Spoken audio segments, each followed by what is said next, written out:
Salut, c'est Bob pour iBrothers.fr et je vous retrouve aujourd'hui pour une petite vidéo pour vous parler de l'iPad mini et de ce que j'utilise comme application dans le cadre de mes études. Happy, spinning, clapping, laughing, dancing in the blackness of magic.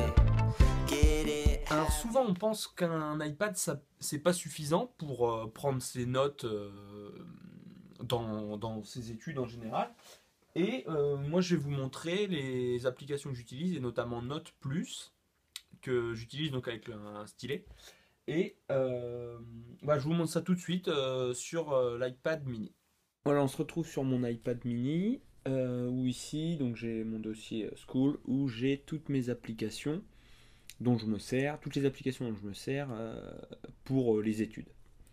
Donc, je vais d'abord vous les présenter. Bon, iBooks, vous connaissez, hein. Dedans, on peut mettre les PDF, donc ça c'est pratique si on a des cours en PDF notamment. Pages, je m'en sers surtout pour les cours que j'ai tapés sur ordinateur en fait, et avec iCloud, c'est directement synchronisé et je les retrouve aussi là-dessus. Donc ça c'est pratique, mais je me sers pas vraiment de Pages sur l'iPad en tant que tel pour taper des trucs. C'est plus de la consultation. Ensuite là vous avez VMware View, donc ça moi ça me sert parce que je peux me connecter à des machines virtuelles à mon école et donc ça peut servir sur l'iPad des fois de se connecter si j'ai pas le MacBook Pro Retina avec moi. Donc voilà pour les trois du milieu. Une Keynote, c'est si on veut faire des présentations.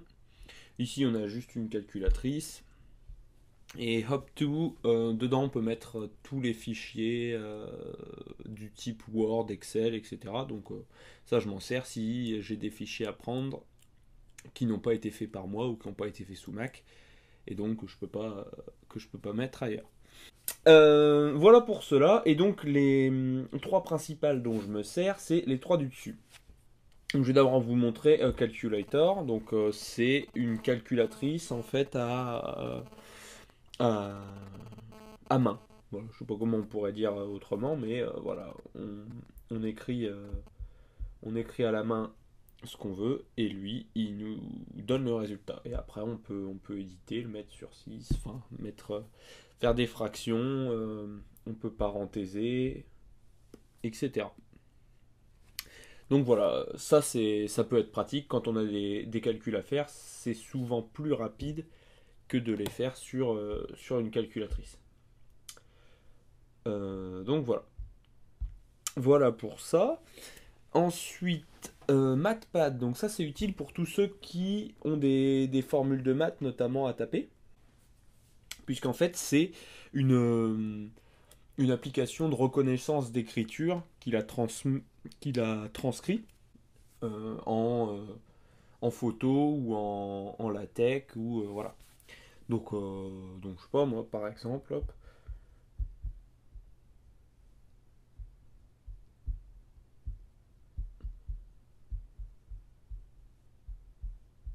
voilà, hop, lui il a transcrit automatiquement et s'il fait une erreur, là par exemple, c'est pas un R que je voulais mettre, c'était un 2.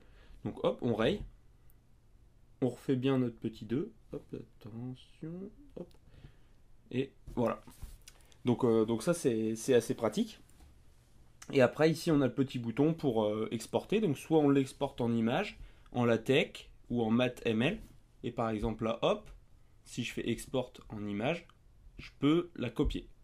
Donc là elle est dans le presse-papier en fait. Donc ça peut être pratique. Et c'est pratique surtout avec Note+.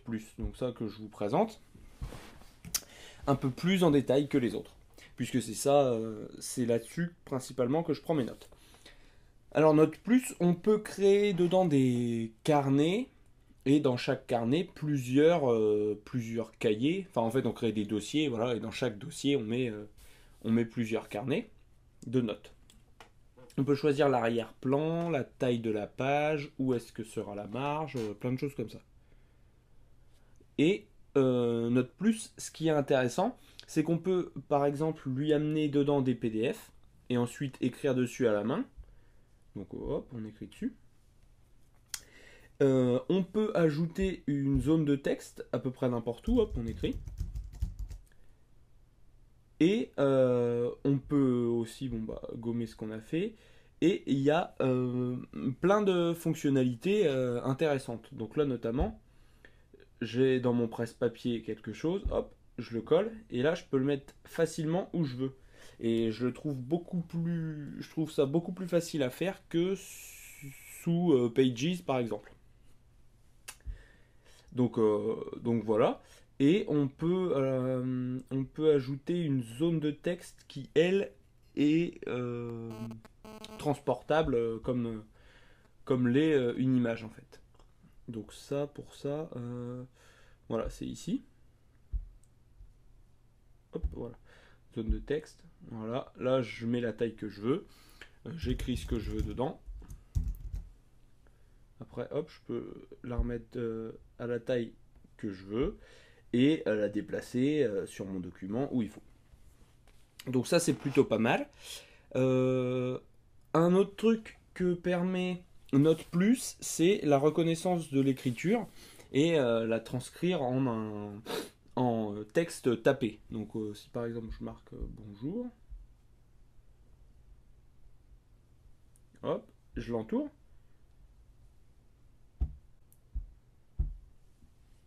Voilà. Donc ça peut être utile et c'est globalement assez précis, même s'il y a de temps en temps des erreurs. Et donc ça, quand il y en a, bon, faut les corriger à la main. Mais c'est assez pratique puisque après, bah voilà, je peux déplacer mon texte facilement et mon texte écrit à la main. Euh, Justement, quand on écrit à la main, si on reste appuyé, hop, on a ce cadre-là qui apparaît. Et en fait, toute cette zone-là, elle est inactive, donc faite pour normalement poser le poignet dessus. Là, je ne peux pas vraiment vous montrer parce que l'iPad n'est pas à plat. Mais s'il est à plat, vous imaginez que vous écrivez sur une feuille, donc votre poignet il est posé sur la feuille. Et en fait, ici, on a une partie qui est zoomée pour nous permettre d'écrire facilement ici. Ça s'affichera sur notre page en taille plus agréable, donc plus petite, mais nous, quand on écrit, c'est facile. Je vais vous montrer, comme ça vous allez comprendre. Si j'écris ici, hop, ça s'affiche là, en plus petit, en fait en bonne taille pour consulter. Mais si on devait l'écrire directement ici, ça serait beaucoup plus difficile puisque ça serait beaucoup plus petit. Et donc voilà, ça sert vraiment à écrire à la main, quasiment comme si on était sur une feuille.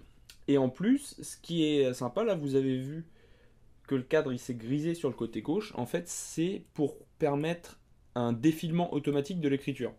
C'est-à-dire que ici, soit je peux continuer à écrire là, donc là j'ai la fin de mon bonjour, et si je marque bonjour, hop,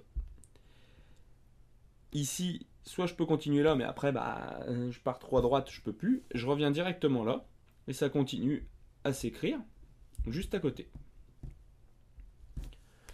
Euh, donc voilà, ça c'est assez pratique hein, pour Note+.